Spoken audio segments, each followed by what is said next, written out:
মাননীয় সদস্য জনাব মোহাম্মদ শাহজাহান ওমর ঝালকাঠিয়া, সম্পূরক প্রশ্ন করুন। মাননীয় স্পিকার, আমার সংসদীয় এলাকা প্রমত্তা বিষকালী নদীর পশ্চিম তীরে। এই নদীটি কীর্তনখোলা, সুগন্ধা, বাসন্ডা এবং গাবখান নদীর সম্মিলিত মিলিত স্রোত জালুকারি বন্দর থেকে বঙ্গোপসাগর পর্যন্ত। এই নদীর পূর্ব পারে শ্রদ্ধেয় সংসদ সদস্য জনাব আমির হোসেন আমুর কিছু এলাকা, বাকি এলাকা সাবেক সংসদ সদস্য জনাব রুহুল আমিনের সাবেক এলাকা।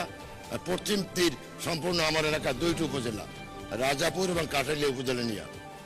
পূর্ব পারে এমব্যাঙ্কমেন্ট হয়েছে, কিন্তু পশ্চিম পারে এখনো কিছু হয়নি। আমি আগে অনেকবার চেষ্টা করেছি, কিন্তু টিকসই হয় না। মাননীয় মন্ত্রীর কাছে আমার প্রশ্ন, ওনার সাথে আমার মাননীয় স্পিকার একটা স্পেশাল রিলেশনশিপ আছে।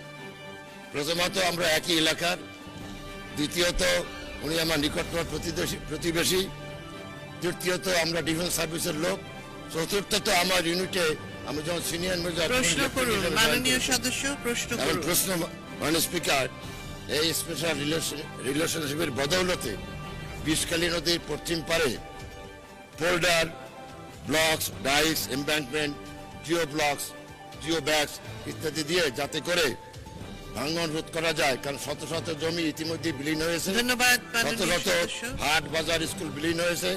জনগণের অনেক পুরানো চাহিদা।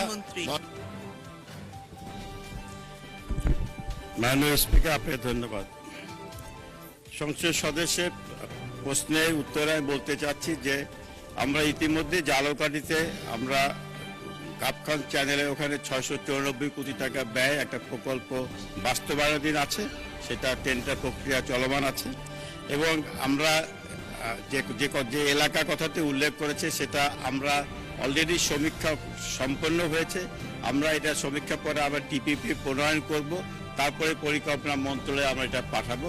আমরা ওই এলাকা, বিশেষ করে জালকাঠি এলাকা, রাজাপুর এলাকায়, পিরোজপুর এলাকাতে, এই সমস্ত এলাকাতে আমরা অনেকগুলো প্রকল্প নিয়েছি। সবগুলো প্রকল্প আমরা সমীক্ষা শেষ করেছি, প্রকল্প প্রক্রিয়াধীন আছে।